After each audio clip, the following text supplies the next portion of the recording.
friends, this is Laura with Potpourri of Life. I hope that you're doing great and you're staying warm. It is cold in New Hampshire. And now the average temp during the day is like mid-30s, maybe lower, maybe higher. This weekend we're supposed to get to 40s, but on Thanksgiving we're going to have snow. And I'm kind of excited about that because I love snow. I don't like the ice, and I'm not fond of that, but I do like the snow. So I wanted to talk about how we keep warm here in New Hampshire. At least what my husband and I do to keep warm. And every year we're upgrading, we're trying to figure out how can we do this. And as we get older, we've noticed that our bodies are colder than it used to be when we were younger. So one of the things that we have done is when we renovated this living room and our kitchen, we actually re-insulated the walls and stuff. And we found that in some areas there was not enough insulation. The house was built in 1958, but we found that in the kitchen there were areas that they did not put insulation in, and we were like, I was telling my husband, there's no insulation in this wall. So when we took it apart, he says, oh my gosh, because there was nothing there. But so we've got that fixed, and the last couple of years, it's been a little bit warmer. Now we have forced hot air oil, and it's fine. It heats the house, it does fine, but it causes dryness in the air. So I have to use humidifiers, and this year I bought two, one for the living room near David's chair and one in our bedroom on David's side, because he has some allergy issues. He has an allergic reaction to some stuff at work, and so we need to have that air, we need to have some moisture in the air, because forced hot air will dry your lungs out, will dry your nasal passages and so forth. Last night I got up and I'm like, I couldn't breathe, and I said, you didn't put the humidifier on, did you? He goes, no. So we got that. I got up, did a neti pot just to kind of moisten things up and everything. So there are some things that you have to work with, and you have to be on top of what works for you. So we bubble wrap our windows. Some people will say poo-poo to that, but you want to know something that works for us, and as long as we're careful about how we do this. In the newer homes, they're being built very, very tight. So that might cause some of the moisture issues that some people comment on. But for us, we haven't seen it. We haven't seen mold in our windows or anything like that that people are concerned about. So even when we tore apart the living room and the kitchen, we didn't have any of that. So we're very confident that what we're doing is working for us. We also keep some of it open a little bit so that there is some airflow. Maybe that's the trick, don't know. And we keep the bathroom and the kitchen one open so that we can open the windows when we do chores on the weekend to get the fresh airflow. When we do that, we turn the heater off. We use the switch on the wall. We don't use the thermostat changer. We turn it off by the wall, which is kind of like shuts the whole system down for the few hours that we're cleaning. And generally we don't need to put tons of layers on when we do that, because it's just a temporary time and we're working. So our bodies are keeping us warm. Once that is all done and everything normal weekdays, it's just wearing layers. Like today I have a t-shirt and flannel on, and sometimes if it gets really cold, I will wear thermals, jeans, sweatshirts, fleece vests, you name it. I find things to wear to stay warm. When I first started staying home, I was like, I can't do this. And that was before we insulated the walls. So it was like I could never get warm enough. And that's why it's really important to make sure your walls are well insulated, because anybody who is home all day, it's important for their bodies to stay warm. Now, we don't keep our temperature up high. Our temperature goes down to 65 at the lowest. That's when it actually hits on, and it goes up to 68. Would I like it up higher? I used to, but I don't anymore, because I find that it affects how I breathe, and I feel just very like I can't breathe, okay? It gets too dry. So things that I do, like I'm sitting here talking to you, and I have a blanket on my lap. That actually keeps me warm. The other things that I have done is I wear wool socks. I found a company in Vermont that makes beautiful wool socks. I'm very happy with them.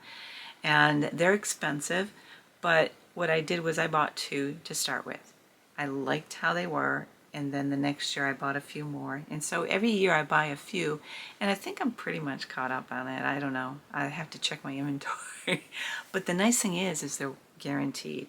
So if something goes wrong, they will replace them for you. So I'm really happy about that company, but more importantly, it's not so much the return policy as it is the fact that they are a quality sock. We're getting less and less excuse me, quality in our country, and products that we're buying from overseas.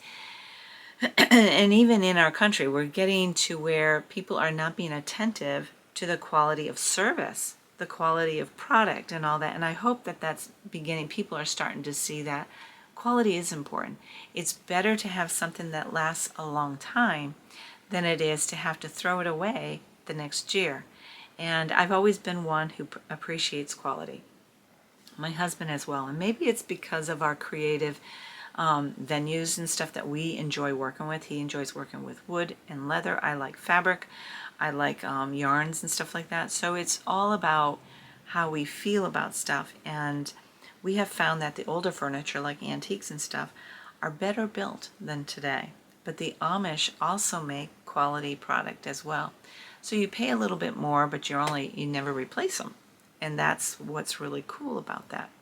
Now, one of the things that I want to touch base on is at night when it gets cold, we'll be in here, we might be talking or whatever, but we'll have blankets on our lap, we'll have the socks on, but when we go to bed, I have layers of blankets on our bed.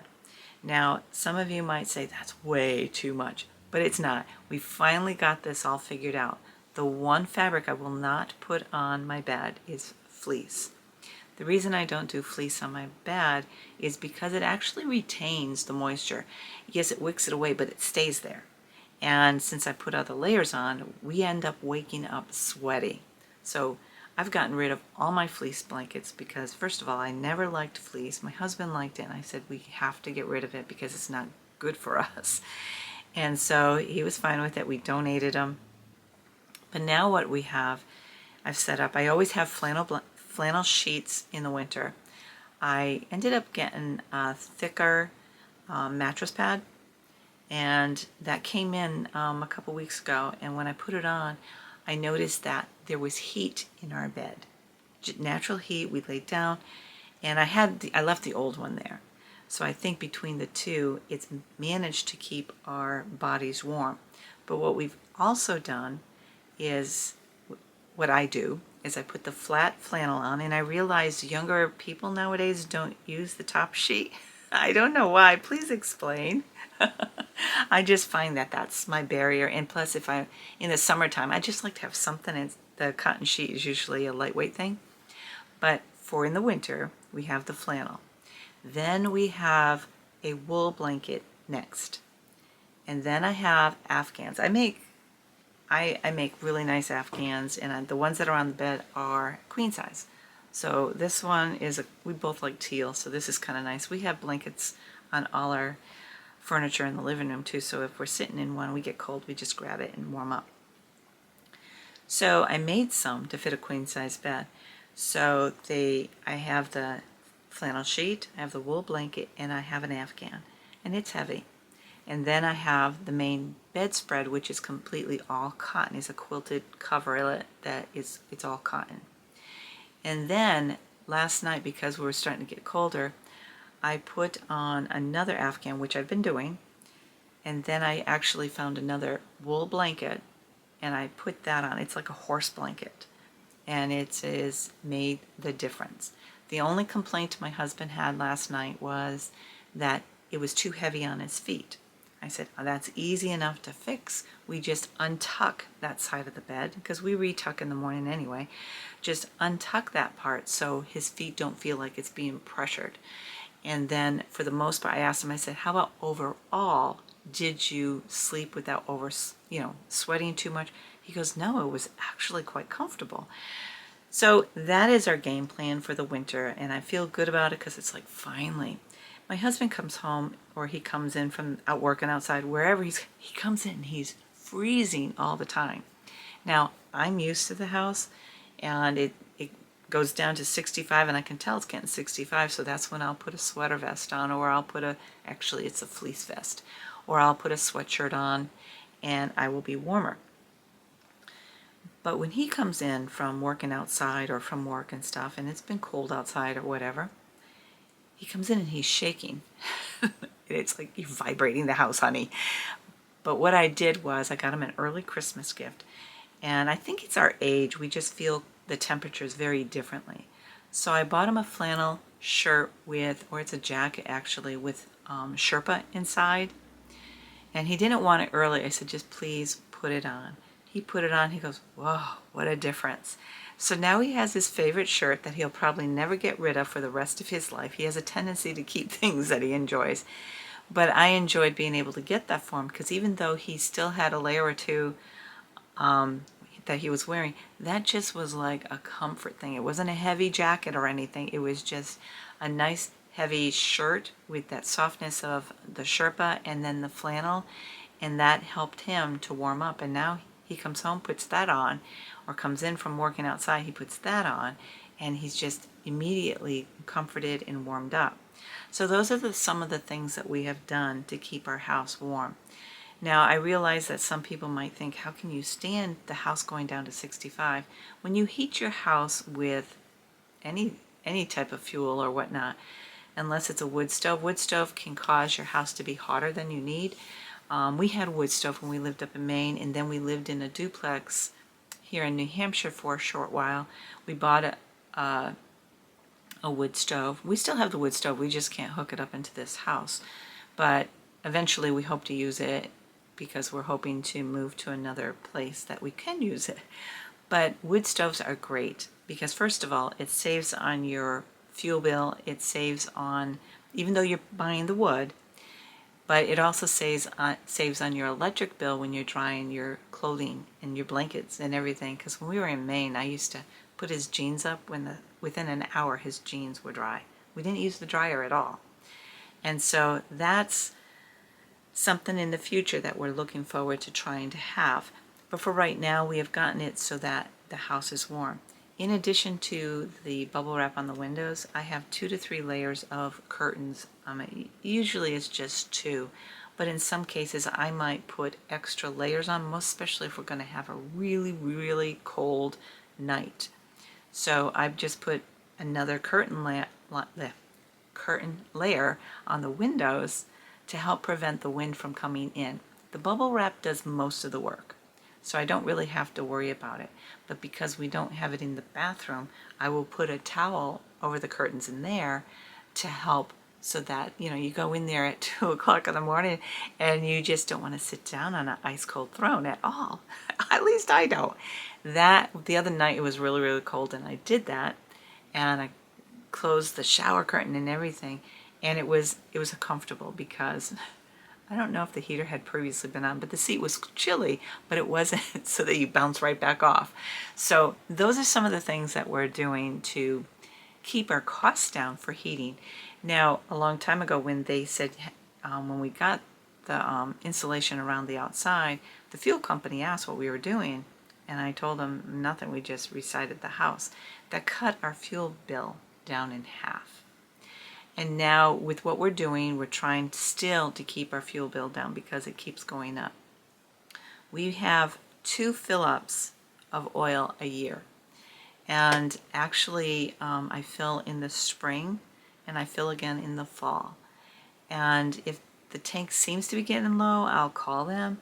But we're on an automatic fill, and they come in because of the temps and stuff and how much we use. They only have to fill ours up twice, sometimes 3, but they come in and they fill it up.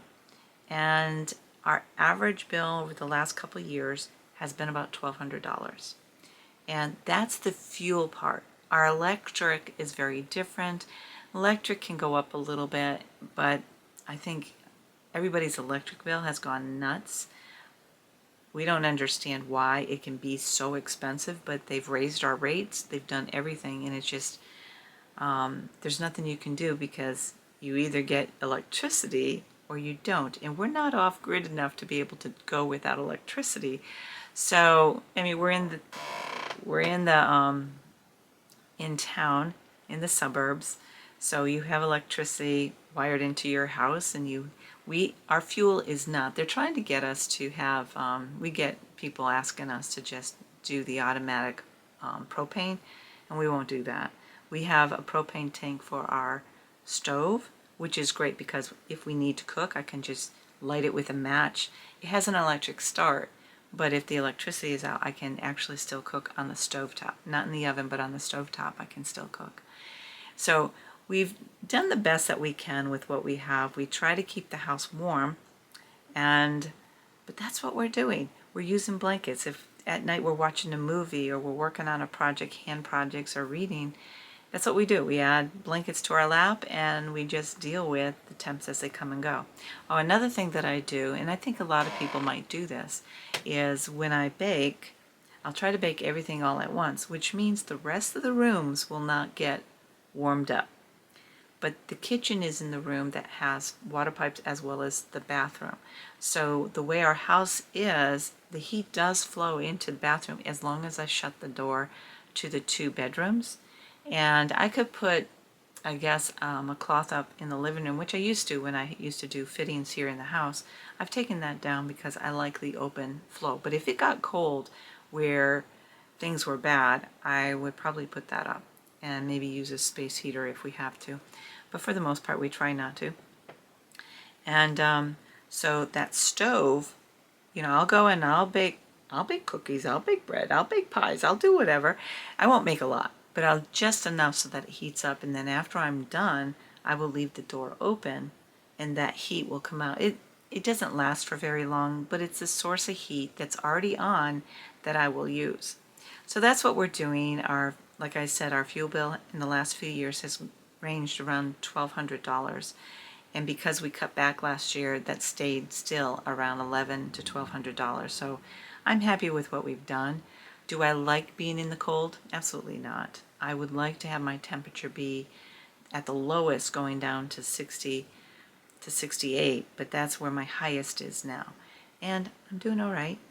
And if I'm really, really cold, I just bundle up and wear more layers. That's all I can do. And I'm okay with that because we need the finances for our bills. So I hope that is helpful. I don't know if there's other things that you might do to keep your house warm. Remember, my house does not have the availability for a wood stove. We have oil heat. We can get, we do have like a portable heater that can be used inside. We don't use it because we're dependent on what we have, but if the electricity goes out, we have a backup, and that's what that's for. That's not to do our whole house and heating. That's for like we can put down by the water pipes if we're out of electricity for a while, which means that we'll be wearing thermals and maybe 3 layers of clothes. But for the most part, this has worked out. We're fortunate. We live in an area where the electricity doesn't go out very often, so I'm thankful for that. I hope this was helpful for those of you who are struggling to keep your house warm and trying to stay warm. You've got littles at home and you want to keep them warm, and you should. And those house temps might be better off up a little bit for them. And if you have elderly people in the house, it's important for them to stay warm. Now we're in our mid-60s, and I don't want to admit that I'm older, but we have noticed that our bodies are not maintaining the heat like we want that it used to. So when people talk about look out for your elderly people, yes, those older people that just can't keep warm, make sure they have plenty of blankets. Make sure they have warm sweaters, layers that they can easily put on, because as people get old, some of them have problems with their dexterity and stuff, so they need help with that. So help them to have clothing that is easy for them to put on but is warm. And so that's all I wanted to share. Look out for your neighbors, look out for your family, and just care for one another. And as the temps drop, make sure that we're taking care of one another. Friends, I hope the tips have been helpful, and I hope that you're doing well and your preparations for Thanksgiving are coming along, and that you have a wonderful day. God bless, friends.